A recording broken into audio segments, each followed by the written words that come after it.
magandang gabi sa inyo lahat. Ako si Joby ng BNT o Bakla ng Taon.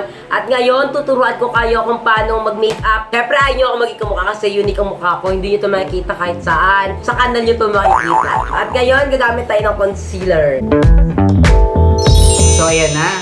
Nagkaroon na ng medyo may contour. So, itong gagawin ko naman, ilalagay ko naman is eyeliner. O yan, medyo gumanda na yung mata natin. Ngayon naman, maglalagay tayo ng shade na to para medyo mag-tan tayo.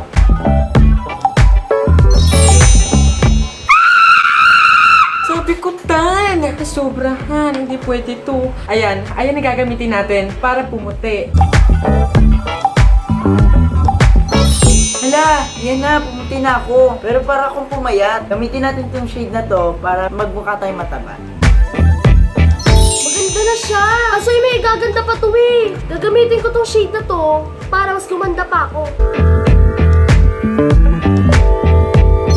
Ay, maganda na sana kaso gusto ko may kulimbo ako. Lalagay tayo nito. Perfect! Ito ang tinatawag na perfect. So, mas gusto ko yung hair ko parang kulang ng hairstyle. Ang gagawin natin is magka-curl tayo at magpapahaba ng buhok. Oh my God! I'm so pretty! It's like, oh my God, darling! Oh, ito yung na-expect kong ganda. Pero parang nakukulangan pa ako. Gusto ko yung pinaka-perfect talaga yung kamukha ni Marian Rivera. Tatalo kay Eddie Locsin. Kahit sino bang Darna. Makeup ulit. Totoo natin yung makeup natin kasi nagbongga na. Hala! Ang pangit! Bumalik sa dati! Ayoko ng gantong mukha! Maglalagay ulit ako. Oh my God! Ano nangyari? Ayaw gumana ng mahika. Maglalagay ulit ako. Dodoblehin ko siya.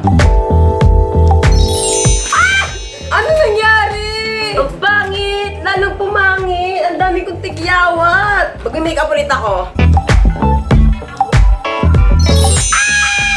Oh my God! Ang pangit! It's getting worse! Mag-makeup ako. Walang nangyayari. Haggard pa rin. Hindi ako papayag. Kailangan ko ng pangmalakas.